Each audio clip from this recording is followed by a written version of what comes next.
So guess what that means? That Providence House is still supervising you when you rent an apartment. I mean, a girl stayed at Providence House long enough and got an apartment.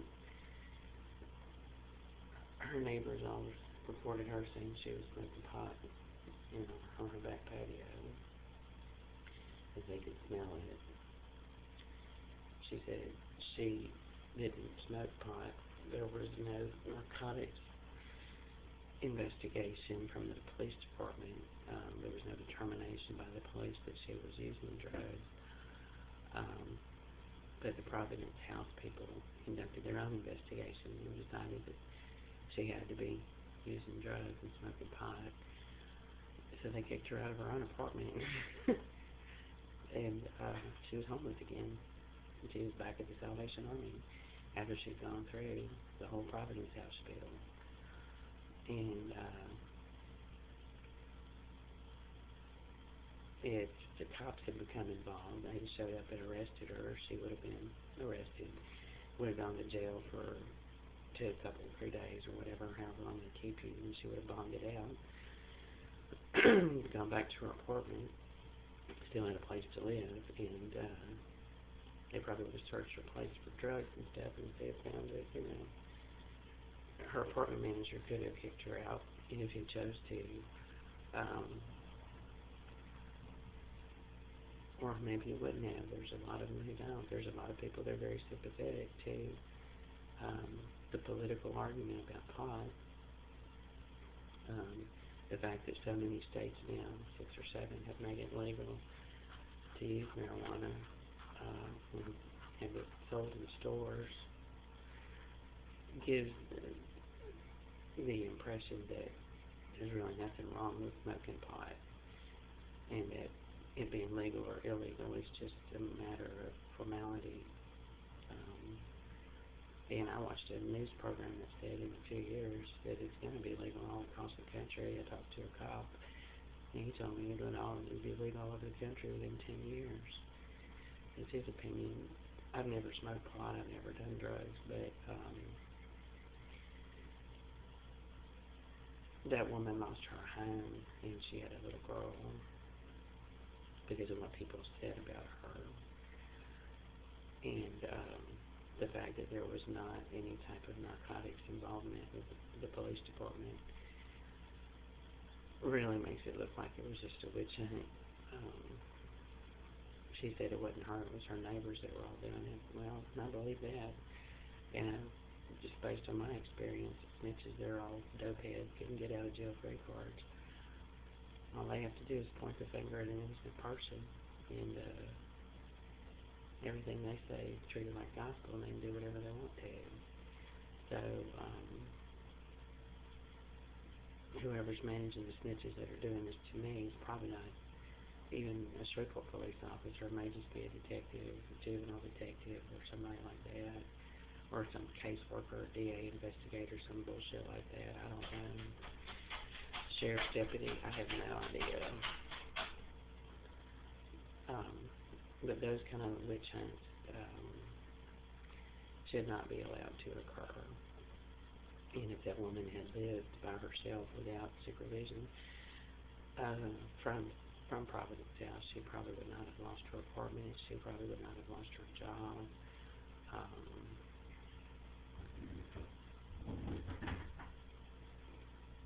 She probably would have to go to drug court if she was guilty.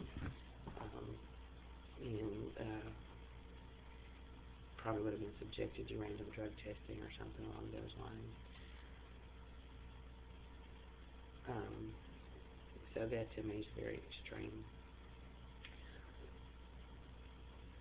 And I'm not saying that because I believe, it's okay to smoke pot or anything, but I think you have to be fair to people, even if they're guilty.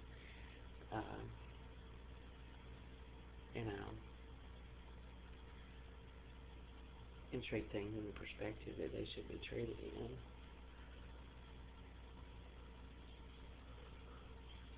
So, I don't think the Shreveport Police Department had anything to do with her case. So, I've just heard of too many people being mistreated at Providence House, and losing $2,000 or $3,000 that you've saved up over 2 or 3 months that would have put a roof over your head and gotten you out of the shelter because somebody didn't like the way you made your bed, or somebody said you were uncooperative. You know, there's a lot of people that get kicked out of Providence House. I'm not saying that they don't help people some people, but that's a big risk to take.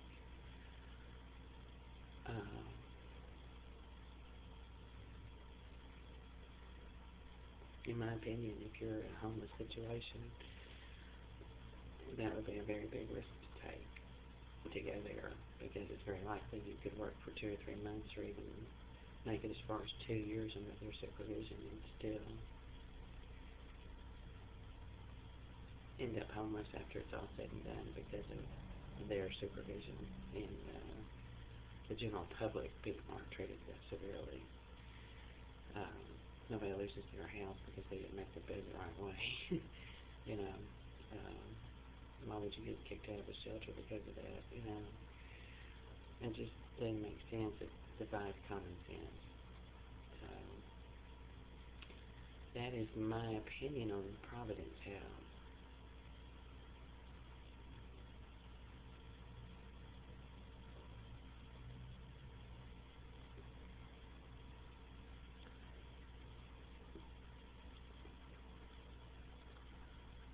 I think they closed Center Point down.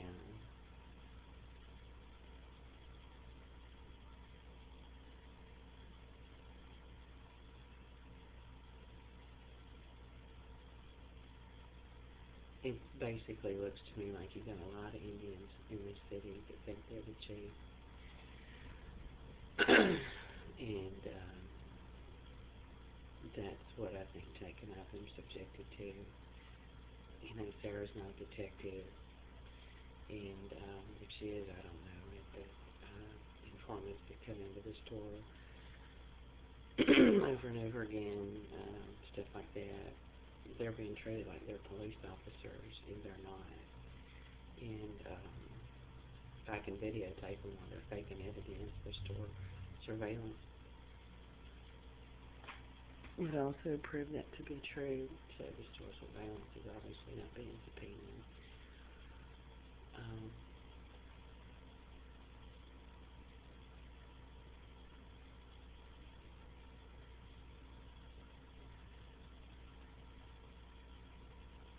So, you know, what you have is a whole lot of people that are on power trips and doing what they want to for themselves because they have the opportunity to being provided to them by somebody with a badge. It's not the Shreveport Police, then who is it? Somebody with a government authority. Without judicial oversight, undercover police officers are subject to a judge's jurisdiction and oversight, the judicial oversight for police officers in the police department when they're preparing the case, the district attorney's office, all those things.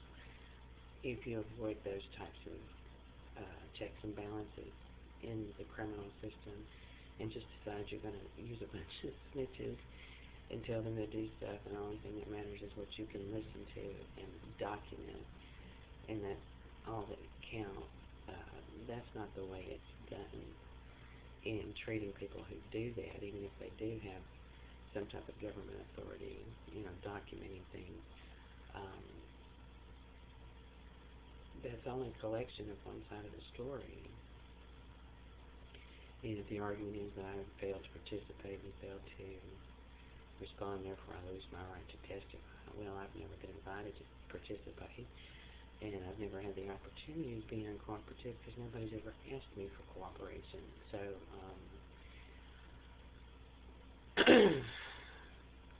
why would you, even if that person was invited to participate and chose not to, it doesn't change the fact that the record you have in front of you is all one-sided, whether or not they voluntarily chose to participate. It's the same thing in criminal law. You got a witness for